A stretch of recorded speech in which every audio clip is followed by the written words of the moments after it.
In other presentations and passages, we have explored how the Greatest Commandment can shape our spiritual lives. The Greatest Commandment tells us to love the Lord your God with all your heart, mind, soul, and might. Now, this has been slightly modified and condensed in these presentations as love the Lord your God with your head, heart, and hands. The second Greatest Commandment tells us to love your neighbor as yourself. And this has been modified slightly to mean love others as yourself. We use these 6 words, God, self, others, head, heart, and hands, as a spiritual cornerstone to the spiritual foundation of our life.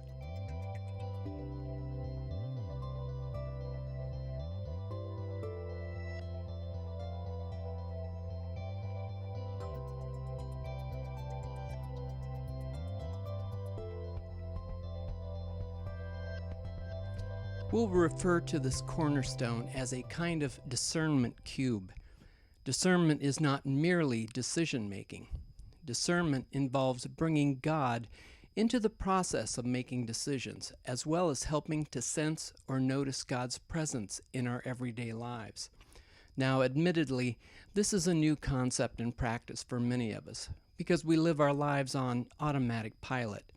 And while we want to be open to the movement of the Holy Spirit, sometimes we need a little help or practice along the way. And the discernment cube acts as a kind of a reminder or cue.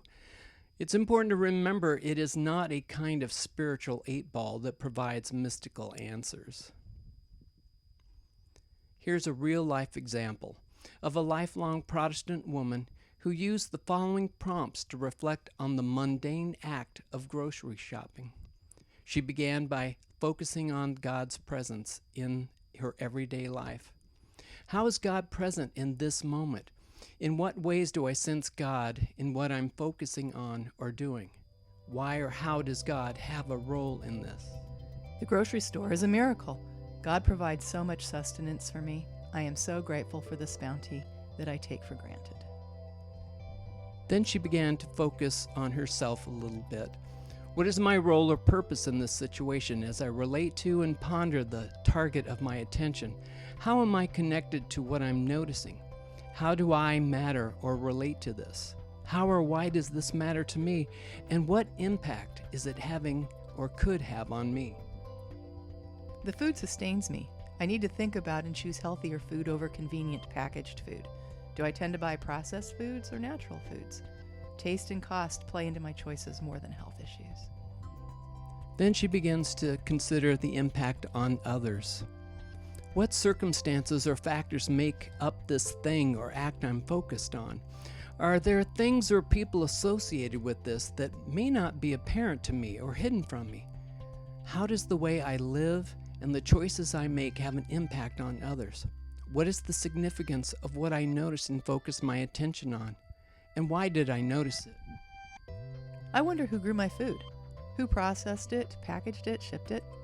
Where did it come from and how far away did it come? Do others have the same choices I do? I know some people are less fortunate than I. Many people go hungry. Then she began to ponder what she knows about this situation. What do I know about or need to know about this object of my intention? What are some assumptions I have, and in what ways might those assumptions be incorrect?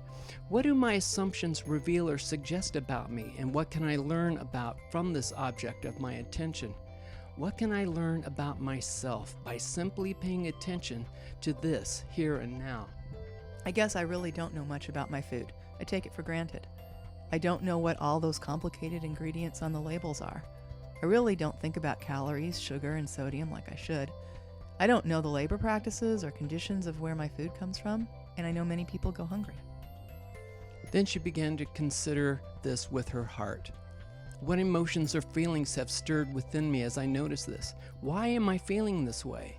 Does this object of my attention have any feelings? And if so, what might they be? I'm feeling overwhelmed, confused, and concerned. I'm also feeling a little guilty about how much I have and the impulsive, poor choices I tend to make while others struggle to survive. I've never considered these things before. And finally, she considers her hands and the next steps or actions to take. What have I done or could do with this object of my intention? What needs to be done and what steps can or should I take? Pick up an extra can or package to donate to the food pantry at my church while I'm at the store. Choose fair trade products when possible. Read the labels to make better, healthier choices. Bring my own reusable bags to the store. Say a prayer of gratitude when I step into the store and grab my shopping cart. By using these 6 words to prompt and frame her personal reflection, this woman was able to intentionally notice God's presence in the most mundane task, grocery shopping. And this illustrates that spirituality is not always some mystical experience. It involves paying attention to and bringing the greatest commandment into our lives every day. Now, anything new requires some practice and help along the way. So think of the discernment cube as a form of spiritual training wheels. You won't need it over time and with practice. This is the cornerstone of our spirituality, and we can begin stacking building blocks on top of this cornerstone to create a foundation for our spirituality, using a variety of spiritual exercises and practices that will be covered in this video presentation. And there's a lot more exercises to explore and learn about. So, this has been an introduction to a spiritual cornerstone to our spiritual foundation. We will continue to build upon this foundation with some spiritual building blocks consisting of exercises and ways to practice our spirituality using our head, heart, and hands in future passages and presentations. Please continue the journey with us.